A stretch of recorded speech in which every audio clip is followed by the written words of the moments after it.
following podcast is a Jill Devine Media production. Christianity has become known for judgy people, strange words, ancient stories, confusing rules, and a members-only mindset. This is why I stayed away from the church for so long, but it's not supposed to be that way. I'm Jill Devine, a former radio personality with 3 tattoos, a love for a good tequila, and who's never read the entire Bible. Yet, here I am hosting a podcast about faith.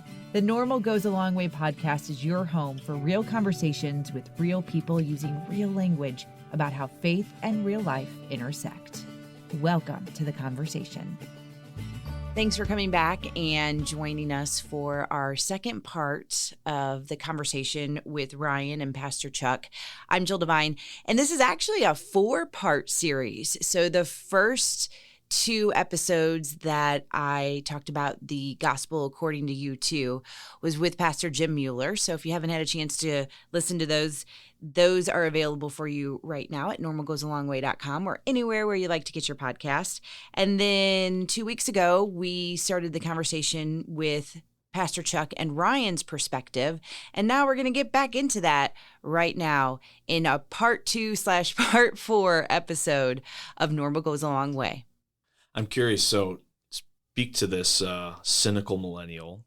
Tell me what this series has done for you as someone who you're a U2 fan, or you were jamming. We were jamming out the back. We were totally. I'm sorry, Jess. She's never been to a concert. She was looking at us. This is his wife. How about Greg Warzel and the team? I know. It's been Tom Stewart's. Come on. It has been so awesome. Yeah. So excellent. I'm just thinking about young people who might be thinking, well, we already talked about it, right? I didn't grow up with this band. They weren't impactful in my life. Well, the joke I keep hearing is, are you familiar with the Apple incident with U2? Yes, that's what everybody brought up. Every single person brought that up. U2, the band that was downloaded onto my phone without asking me. So that's the funny side story about U2. I did grow up listening to them, but for people who might be thinking, well, what's this series do? Like, you tell me, how has this series impacted you? Because, and I too think that this is helpful for me. As I said, I'm still young and learning how to even do a series and what the goals of it should be. So I have not realized until the last, I would say, 6 months tops, that God is speaking to me and through me regarding music. And it all makes sense now when you look back at everything and you look back at my history, like on a side crazy note when it comes to radio, when I was a music director, and so I would get to hear music before anybody else. And one of the things that has been experimented with is that when men and women listen to music, usually the men hear the melody, all of that first, and the women hear the lyrics first. And that's what determines things. Yes, that's how. And so, but I'm opposite. I hear the melody, I hear just all of it together, and that's what shapes whether or not I like a song. It doesn't have to be the lyrics. So I bring that up because now I'm starting to hear lyrics, as I just mentioned, but every single song that's out there can evoke a memory for any and everyone. Whether it's sad, whether it's happy, whether it brings you back to college, high school, wherever you are. When you turn on music, something happens. And that's what I love. That's the storytelling. That's where I can say, oh, this, and that. I think this series has opened my eyes. I don't want anybody to just like U2 now because they know that they're Christian. That's not what this is. This is putting normal language, and I would never wrote down the Romans thing, or read that probably and thought, oh, that's what that is. So it helps having somebody not only explain scripture, but then bringing this in, even if it had nothing to do with Sunday Bloody Sunday, it was in that message. And now anytime I hear that song, this is what I'm going to think about. What led me to that was a number of quotes in Bono's book called Surrender, which is a great biblical word, surrender, that's intentional, about how he loves Jesus, but he can't keep up with his Christianity. Like, he's would not say he's a great Christ follower. Like he is the ultimate example of what it looks like to follow Jesus, do it like I do. And I'm like, oh, he wrestles with trying to live up to it too. So do I. And so does everybody else who takes, that seriously. Just like the Apostle Paul. Oh, ding, ding, ding, light bulb. Let's talk about that. I'll say what I really liked about my song is, In the Name of Love. Would you call it a love song? It is it's a song about love, but the right kind of love. It's about self-sacrificial love. And it's about Jesus giving up himself, right? So he starts off by comparing kind of Jesus and Barabbas, right? So he says, one man comes in the name of love, one man comes and goes, that's Barabbas. One man comes to justify, that's Jesus.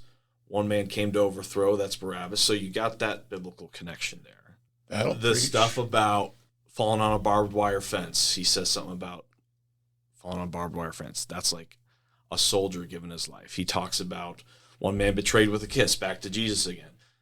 What he's doing there, I think, I'll use this word, he's discipling people on what love looks like. It's about sacrifice, and the ultimate sacrifice is found in Jesus. It's a song about, dedicated to MLK as kind of this example of someone who gave of themselves for a cause, right, for the sake of love. But really, it's also a song about Jesus. And it's really just a song that love is not about your feelings. It's not about the girl you pick up in your truck with the 6 case of beer that most country songs these days are about. Love is about what you do and give up for someone else. And I'm like, that will preach. That is what I want people to know what love is about. But you don't think of it that way when you're hearing this. No, that's what I'm saying. I have to wonder how many people left that message and went, oh, yeah, I had no clue. Love is about what I'm doing to serve someone else rather than how I'm being served. That's the kind of love I want our people knowing about. I had said with Pastor Jim, I never knew what the word secular was until I started working in ministry, and I just don't like it. And it's just weird. It's like, oh, if you read a secular book. I'm like, no, I read a book. Like, it's just so weird. I don't like that word at all. But anyway, it's that kind of, if you have secular music. Yeah. So why wouldn't we want to do that? Or what do you say to those people? I would love to know. People think that bringing the common everyday type of music into church makes church less holy. I'm like, no, the force of Jesus is he takes the common everyday. It's the reverse, I guess is what I'm saying. Everyday things don't bring Jesus down. Jesus brings everyday things up to him. At the end of the day, we're just talking about rhythms and instruments, too. It's rhythms and instruments. Jesus can make a rhythm and an instrument serve him and his church. Okay. So my position is that you had this great example, Chuck, in church once, of like an apple that touched a piece of crap. Well, now that apple's dirty. So in our minds, we think the dirty can only make the clean unclean. The opposite can't happen, right? But actually, that is exactly what Jesus does. He makes the unclean, the common, the everyday, the secular, and turns it holy. So I think that's why we can worship the way we worship here. It's just hard because for someone like me who I just want everyone to get connected somehow and just to see that, and it's like practice for me too, that I know that I am not doing it all the right way, but that's okay. I'm still not giving up in. Really big, and don't change. Because this is why we do fight about churchy things, or we all want to be right. Like that is, I think we have made that like the ultimate, to be right. Now, we don't want to purposely be wrong and be, careless, but when we put being right as the ultimate, we're blowing it. Just try to follow Jesus, will you? Let's go to a U2 quote. Oh, see what he did there? Yeah, that's called a transition, folks. My understanding of the scriptures, I should do it like in an Irish voice. Can you? I'll end up sounding like the Lucky Charms guy. It'll be like, me understanding of the scripture, Yeah. It doesn't sound like that. No. My understanding of the scriptures has been made simple by the person of Christ. Christ teaches that God is love. What does that mean? What it means for me, a study of the life of Christ. Love here describes itself as a child born in straw poverty, the most vulnerable situation of all. And then he goes on, I don't let my religion get too complicated. God is love, and allowing myself to be transformed by that love and acting in that love, that's my religion. Where things get complicated for me is when I try to live this love. So that's where it gets complicated, when we try to live it out. But understanding the love, that God is love, and quit getting so complicated. Just deal with that, the great love of God and Jesus Christ. Well, as we wrap up, are there any other quotes or research that you would like to share? Either I've one got of a you? couple things. Yes. Like things that did not make it into the Yes. messages. One is a big shout out to teachers. So I read this 564-page biography. So at the very end of this whole book, you get to the part about where you thank people. There's it's small text too, and it's almost like single space. It's like, he goes on and on and on and on and on and on and on. And I shared this with our teachers in a devotion last month ago. And he goes, he thanks this person, that person, different producers, different, and then he wants to thank his children, Jordan, Eve, Eli, and John. Oh. Bible names. Wow. Yeah, whatever. But that's interesting. Good. And he wants to thank his 4 children who gave me permission to write about their lives. And then he goes, I believe there's a good chance that Allie will at some point. That's his wife. And he writes about her quite a bit. And they have this beautiful love story. They were married when they were 22 years old. And they're still I don't know if they've been married 40-ish years, but still going strong. That's awesome. In that world, Yeah. wow. Yeah. I'm impressed. Just as a husband, I'm awesome. It's so nice to see that. Then he goes on to thank the other members of the band, Edge, Adam, Larry, to give me a story to write. Then he thanks the U2 fans to give me a reason to keep writing. And then the very last thank you, the punctuation, this is it. He thanks his teachers. He grew up in this little non-denominational Christian school, and his teachers were the ones that encouraged these guys, hey, we've got a spare room. Why don't you guys practice in here? Why don't you do this? And they kind of pushed them into this artsy and gave them the opportunity. And he says, no one teacher taught me how to love language, but there were 2 who taught me more the communication with myself and with my maker. So a Christian school. Thank you, Donald Moxham and Jack Hayslip, teachers at Mount Temple Comprehensive School. I remain your student. Now, cool. Shout out for teachers who make a difference in junior high and high school kids' lives, because they're looking for something too. And so, awesome. That is cool. Yep. And I also like the story about, this goes back to the pride. And this is something we did not get to too much of, but Bono specifically knew that people listen to him and he has influence because he's a rock star. Mm-hmm. He says, it's not fair, it's not right, but it is what it is. And because it is what it is, I have a voice. Yeah. And people will listen to me. Therefore, I'm going to be a voice for the poor. And I remember the big red thing when they did for AIDS awareness? Yep. That was him. And he did this whole thing about trying to cancel debts in Africa, countries' debts. And a lot of that, we really didn't talk too much about it, but quite a bit of the book is about social justice, that kind of stuff. And and making a difference in those kind of ways.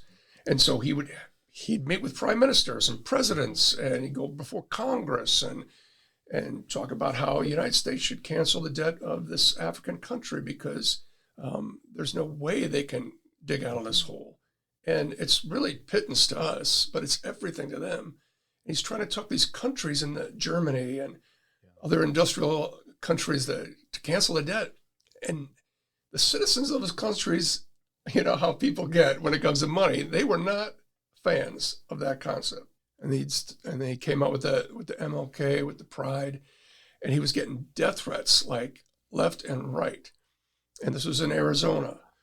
And the death threats were really strong, and not just like threats, but more like really specific. And one of them was, if you play that song, you will not finish this concert. And so they tripled security and all that kind of stuff. And now it's time to go out there and do the concert. And Bono was like, nervous. And he's wondering, when I get to this song, because he's going to sing it. Mm-hmm. And he just kind of closed his eyes and he's kind of praying as he's singing. And he's like, I know when I get to the shots rang out in the Memphis sky kind of line there.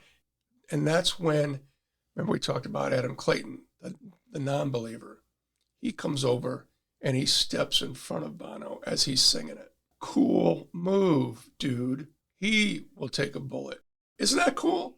Way to step up, Adam Clayton. There was not an incident, but Thank goodness. Yeah. But it could have been.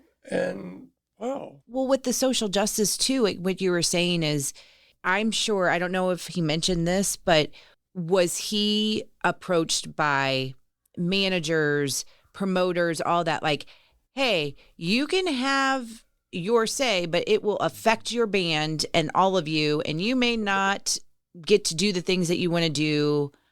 I could probably understand that he doesn't really care about the money, so to speak, but more of like his voice.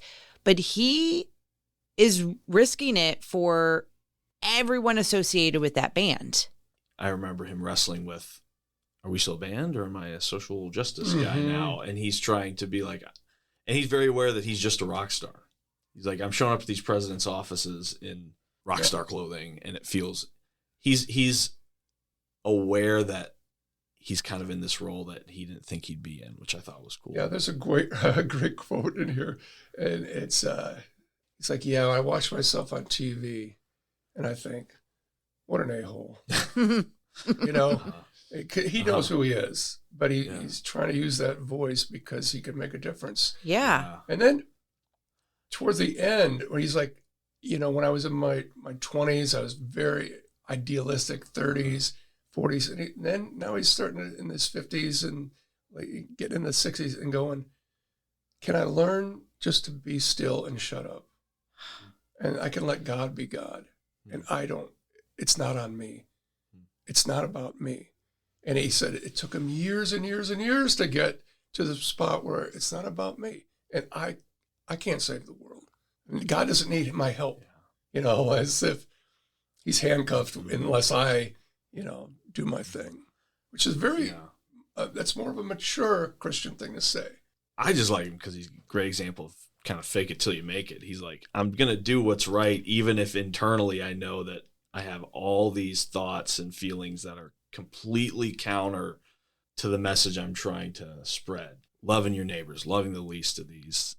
You talked about, like, in your sermon, I'm like, he was, what was that quote about? I'm not the Christian that say I am, which is probably what we would all by say. nature, I don't turn the other cheek. That's why I'm drawn to Scripture, because I want to be. Yeah. I want to be. And he says, I can't live up to the badge that I pinned on my lapel, my Christian badge. Yes. And I'm like, man, and I hear you. Yeah. I hear you. Yeah. Yeah, you even like, pray, I'm not going to say that. I'm not going to say that. I won't say it. I'm just going to listen. And then you say it. It's like, dang it. Why did I say it?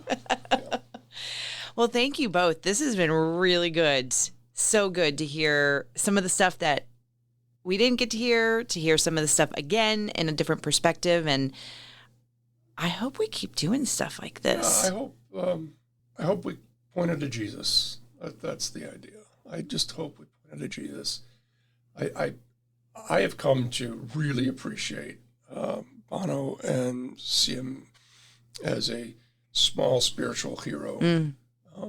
But I put him up with some of the other ones that I look up to now. And I didn't going into it.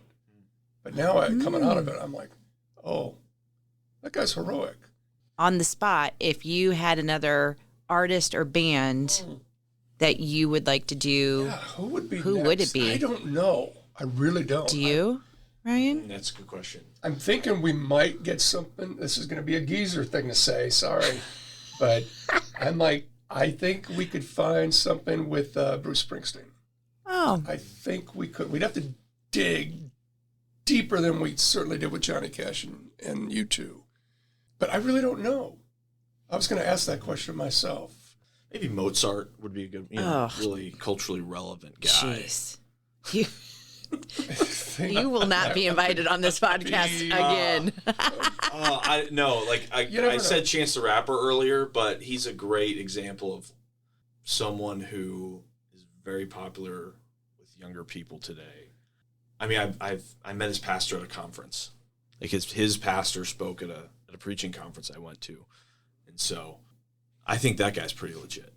But I I don't know much also about him, but yeah. think that it's okay to, like we're talking earlier, preferences, people. Let's figure out, even though we may not love the idea of that. I mean, I think it'd be cool. I'm very interested in all that stuff. But if it can reach one person, I don't know. I feel like My hope would be that there'd be like at least 3 books about Chance the Rapper that we could get some material from, because I don't know.